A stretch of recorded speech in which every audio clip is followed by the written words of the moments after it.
January often gets written off as a quiet month in the garden. Cold, damp, nothing really happening. But here's the thing. January is actually one of the most important months of the entire growing year. Not because of what you're harvesting, but because of what you're deciding. What you sow now, what you prepare now, what you notice now. Those choices quietly shape everything that follows. So today I'm taking you through 20 allotment jobs for January. Practical, realistic jobs that you can dip in and out of, whether you've got a whole plot, a few raised beds, or just a windowsill and a notebook. No rushing, no pressure, just calm, steady progress.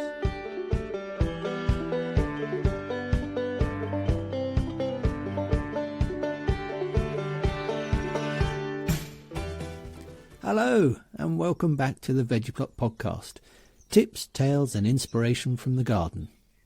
I'm Chris and today's episode is all about January jobs on the allotment.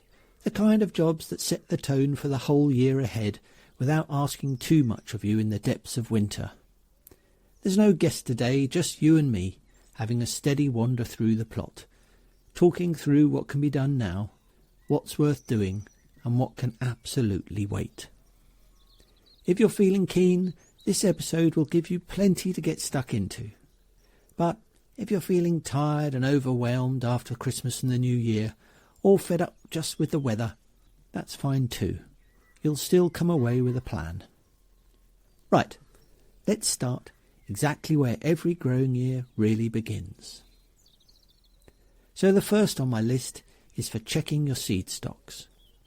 January is seed checking month. Not seed buying month. We'll come to that in a minute, but checking what you already have.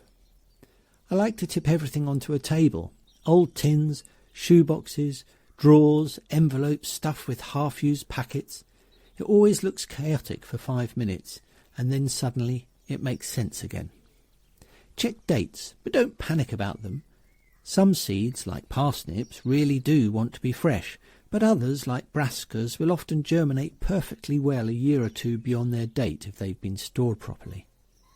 What you're really looking for here is clarity. What do you actually have? What did you grow last year and enjoy? What's been sitting untouched for 3 seasons? I often keep packets, even if I know I won't sow them again. Not as clutter, but as a record. They tell a story about what worked, what didn't, and what I've learned. Number 2 of my list is order seeds early. Once you know what you've got, you'll know what's missing, and January is the time to order. Seed companies get busy.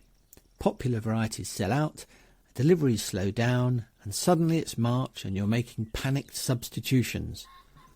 Ordering early gives you choice, it gives you calm, and it gives you time to actually read the packets and plan properly. I always recommend sticking mostly to varieties you know and trust with a handful of experiments each year.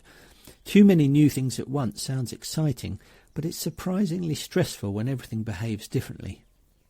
January seed ordering is about confidence, not novelty. Now number 3 on my list is sow chilli and sweet pepper seeds. Now we get into actual sowing. Chillies and sweet peppers are long season crops. They're slow out of the blocks and they really benefit from an early start. Sow them in fine compost, keep them consistently warm, around 20 to 25 degrees if you can, and be patient. They don't rush. The biggest mistake here is overwatering. Damp, not wet, and plenty of light once they're up, otherwise they'll stretch and then sulk. There's something very grounding about seeing those first pepper seedlings while it's still dark outside at 4 o'clock. Number 4 follows on from the chilies and peppers. It's sowing aubergines. Aubergines are similar to peppers but even more heat-loving. They really need warmth to germinate and they take their time. If you want a decent crop in the UK, January sowing gives them the longest possible season. Treat them gently. Warmth, light and no cold drafts. They're not difficult, but they do expect comfort. I always think of aubergines as polite but demanding guests. If you look after them properly early on, they reward you later. Number 5 on my list is sow sweet peas for strong early plants.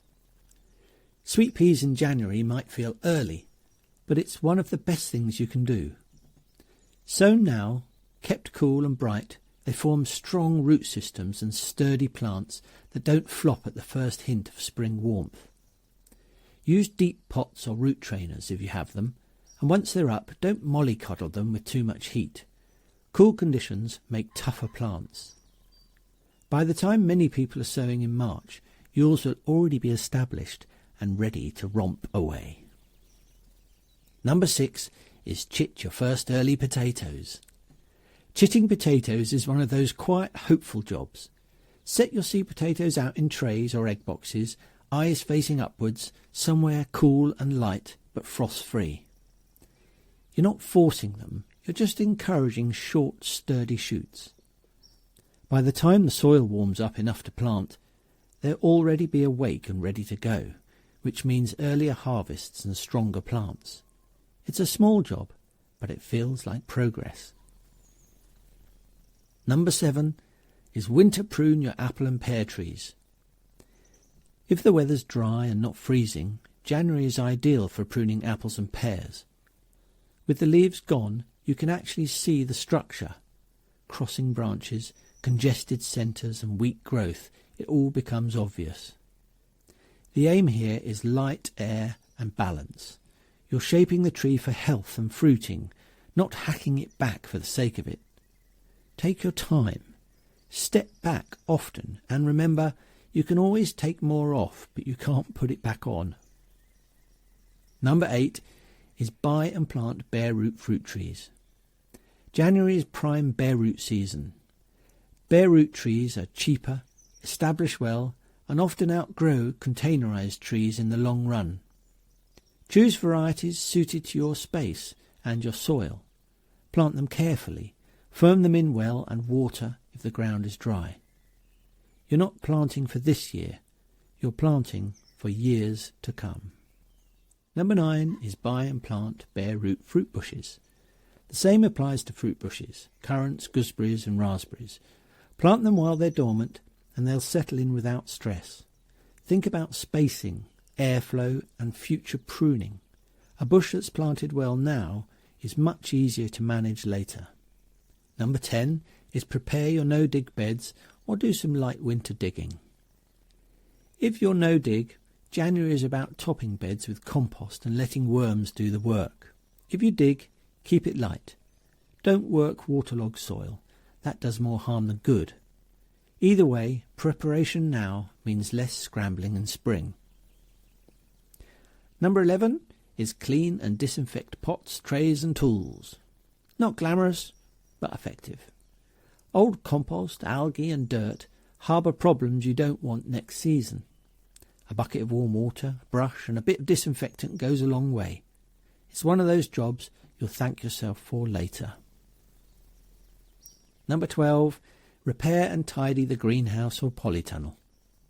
January is the month for fixing things while nothing's growing. Tighten bolts, replace broken panes, check doors and vents.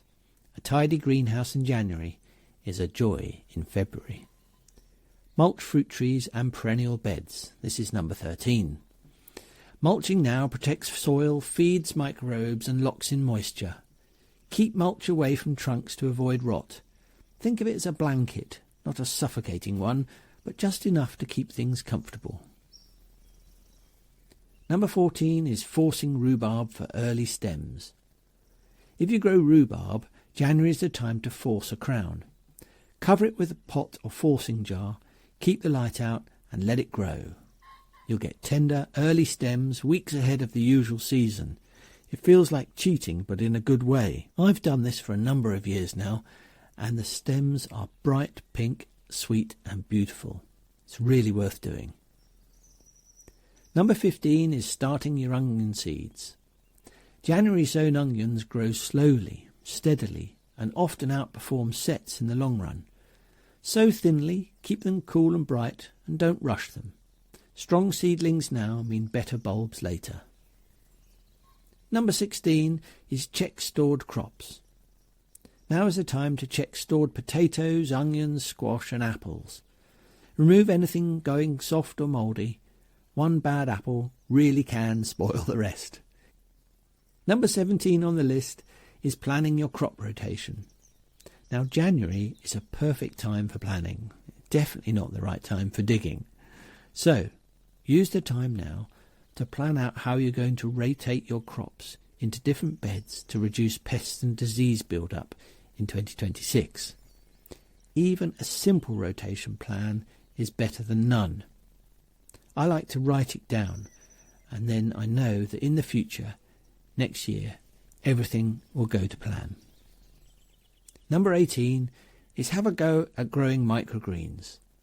If you're itching to grow something edible, microgreens now are perfect. Quick, fresh and incredibly satisfying. A windowsill, a shallow tray and a bit of light is all you need. Number 19. Inspect fences, sheds and water butts. Winter storms find weaknesses. Check fences, shed roofs, hinges and water butts now, not in April when everything else needs doing. A bit of maintenance can save a lot of hassle in the long run. Number 20, the last one. Now, take a quiet walk around the plot and make some notes. This might be the most important job of all.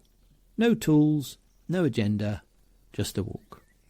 Notice where water sits, where frost lingers, where you enjoy being. Gardeners teach us when we slow down enough to listen. So there you have it, 20 allotment jobs for January. Not a checklist to race through, but a menu to choose from. A few seeds sown, a bit of planning done, a sense that the year has quietly begun.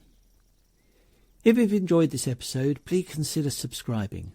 Leave a review or sharing it with a fellow gardener. It really does help.